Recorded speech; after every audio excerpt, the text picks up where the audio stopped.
Queridos hermanos, 3 puntos, 3 claves de meditación para el día de hoy, al hilo de la fiesta y de las lecturas tan interesantes que hemos proclamado. Hoy celebramos, como os dije al principio, a los santos protomártires de la Iglesia romana, es decir, aquel primer grupo de cristianos que mueren por el nombre de Cristo en la persecución del Imperio Romano, persecución llevada a cabo entre el año 64 y 67 o 68 por el emperador Nerón. Este testimonio nos invita y nos ayuda a permanecer siempre en la fe, fieles a Jesucristo. Celebrar a los mártires, mirar a los mártires, tiene que ser siempre un ejemplo, un estímulo para decir, merece la pena mantener la fe hasta el final. Solo Dios, solo Cristo merece la pena entregar la vida por Él. Pero esta persecución de Nerón reviste una enseñanza un poquito más profunda, y es el motivo de la persecución. Nerón, como luego han descubierto y han puesto de relieve los historiadores, Nerón era un hombre que estaba mentalmente muy mal. Era un loco. Nerón era un loco no en el sentido de que tuviera una esquizofrenia ni nada, sino que él, vivía en una realidad paralela, una realidad que se inventaba, que solamente estaba en su cabeza. Entonces él quería cantar una gloria de Roma, una renovación de Roma, y manda prender fuego a la ciudad. Claro, se le echa encima a toda la gente, ¿no? Porque comienza a encenderse todos los barrios de Roma. Prácticamente gran parte de la ciudad quedó arrasada. Y Nerón, en vez de reconocer su culpa, miente. Echa la culpa a los cristianos. Esos cristianos son los que han incendiado la ciudad de Roma, lo que conlleva que el odio de la población se vuelque contra los cristianos. ¿Qué nos enseña esto? Que hay que tener mucho cuidado con las mentiras y los falsos, porque a veces, por levantar una mala fama a alguien, a lo mejor por salvarnos, por quedar nosotros bien, sacrificamos la honra del otro. Y podemos encender un fuego que luego es muy difícil de apagar.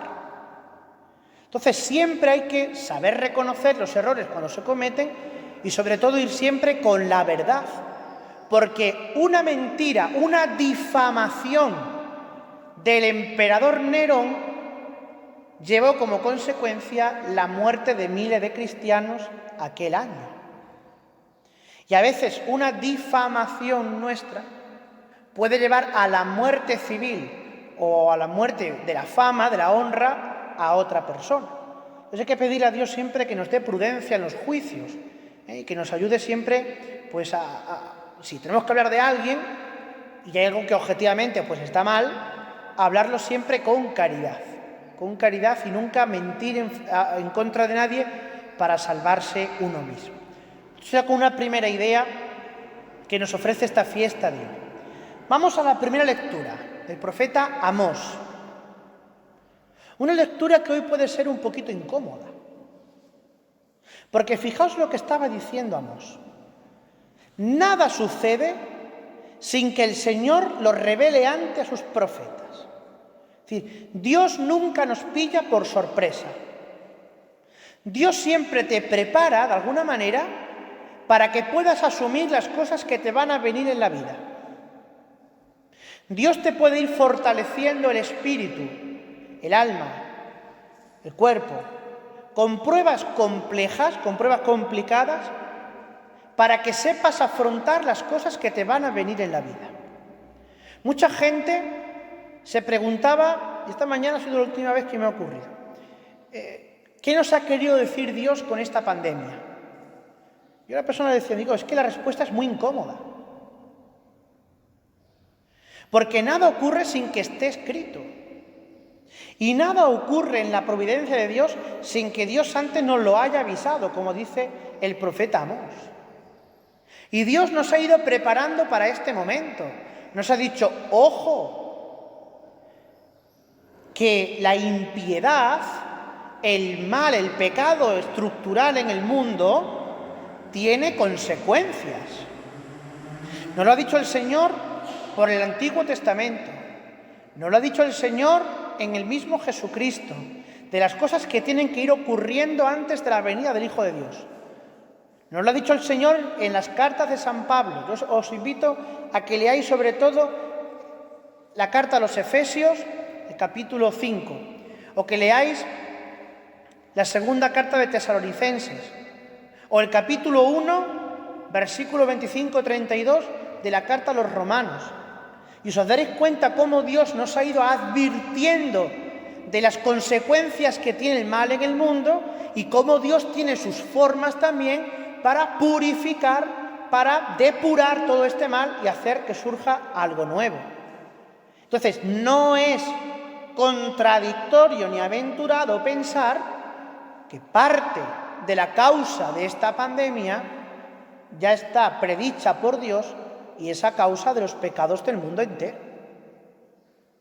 Y si no, ¿por qué el Señor nos mandó rezar como hemos rezado en la coronilla de la Divina Misericordia, como propiciación de nuestros pecados y los del mundo entero? Porque todos los pecados del mundo entero están rebosando ya la copa de la ira divina. Pero esto no me lo invento yo. Repito, id a las Escrituras. Todo está en las Escrituras. Todo lo que tiene que pasar, todo lo que tiene que venir, está en la Escritura. Y tercera clave, como consecuencia de esta segunda, Jesús, mirad, todos estamos en esa barca del Evangelio, en esa barca que está siendo azotada por los vientos y tormentas que estamos viviendo ahora. Todos hemos sido turbados y zarandeados por el miedo al coronavirus. La posibilidad de contagiarnos y de morir la hemos tenido muy cerca y todavía la tenemos, porque es verdad que ya nos han dado permiso para poder salir, pero eso no significa que la pandemia haya cesado. Ha remitido, pero no ha cesado. Y nuestro corazón está lleno de agitación, está lleno de miedos, de intranquilidades. Como estaba el corazón de aquellos discípulos metidos en la barca porque iban a hundirse, podían morir en aquel lago, en aquella tormenta. Y dice el evangelista Mateo, y Jesús dormía. Parece que Jesús no está. Parece que Jesús está como mudo. Y sin embargo, cuando aquellos se vuelven a Jesús y dicen, Señor, que perecemos, Señor, sálvanos, ¿qué hace el Señor? Se despierta y le dice, ¿por qué tenéis miedo, hombres de poca fe? Y de repente manda callar al viento y cesar a la tormenta. En este momento, nosotros no podemos decir, bueno, como esto es de Dios, pues ¿qué le vamos a hacer? Pues hay que conformarse. No. En estos momentos, lo que el pueblo de Dios, lo que los cristianos tenemos que hacer en mitad de la pandemia es decir con los discípulos, Señor, sálvanos que perecemos. Es redoblar nuestra fuerza espiritual en la oración. Rezar con más intensidad, ofrecer el sacrificio de alabanza que es la Santa Misa. Ya sabéis que siempre lo digo y ya no voy a callarme. Ha sido un error garrafal, un error imperdonable, haber cerrado las iglesias al culto durante estos meses de pandemia. Fue un error, porque cuando el mundo estaba sumido en tinieblas, cuando nuestra barca se estaba hundiendo, con más razón teníamos que haber ofrecido el sacrificio de alabanza como pueblo de Dios. Porque Jesús nos va a decir lo mismo ahora. ¿Por qué tenéis miedo? Si yo estoy con vosotros, si no os va a tocar ni un pelo de la cabeza este virus, si yo no lo permito.